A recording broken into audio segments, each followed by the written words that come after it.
Hello सगळ्यांना. सगळीकडं पाऊस चालू होता आणि पावसात आपल्याला भजीचं खावंच वाटतं. त्यामुळं मी म्हटलं चला आता करूया भजी. पाऊस आणि भजी खूपच सुंदर कॉम्बिनेशन आहे.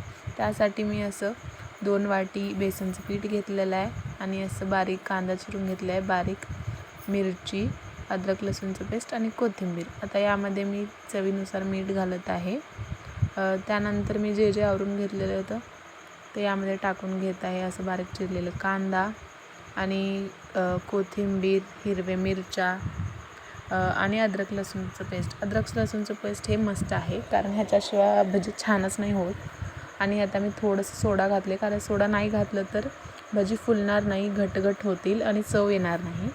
अशा प्रकारे आता मी यामध्ये ओवा घालत आहे. ओव्याने सुद्धा भजीचं टेस्ट इन्हान्स होतं आणि डायजेशनला खूप छान असतं, जड नाही होत पोटात. अशा प्रकारे याला चांगलं कालवून हवं तेवढं पाणी घेऊन तुम्हाला जसं पाहिजे तसं कन्सिस्टन्सीमध्ये तुम्ही भजी घालू शकता.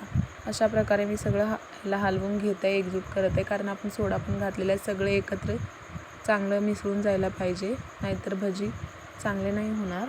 हवं तसं पाणी घालून मी याला बॅटर तयार करून घेत आहे. तुम्हालाही कोणची भजी आवडतात मला नक्की सांगा. मला तसं तर बटाटा भजी आणि कांदा भजी आवडतात, पण मी आज फक्त कांदा भजीच केले. असं पाहू शकता, खूपच सुंदर असा बॅटर आता झालेला आहे. अशा प्रकारे कन्सिस्टन्सी आहे, बघू शकता. मी हाताने नाही करत, कारण मला नाही आवडत. मी चमचेनंच हलवले आणि सगळं मिक्स केले.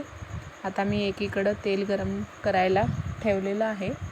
अशा प्रकारे तेल गरम होत आहे माझं.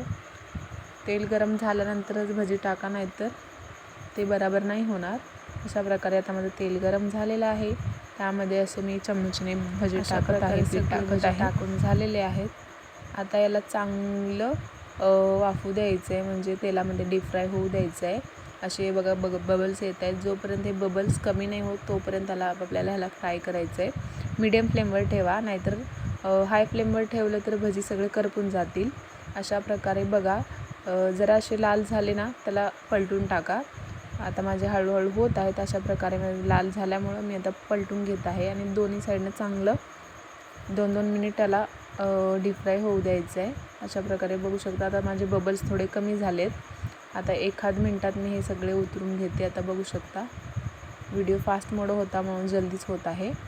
अशा प्रकारे माझी भजी झालेली आहेत. चांगलं तेल नितळून घ्यायचं आहे. हे बघा, पाहू शकता, गरमागरम भजी तयार आहेत. कांदी भजी हे घरी मी मसाला बनवलेला होता, ह्याचं पण मी रेसिपी जरूर शेअर करणार. खूपच टेस्टी मसाला आहे. अशा प्रकारे माझी भजी तयार आहे. Thank you for watching. व्हिडिओ आवडला तर लाईक करा.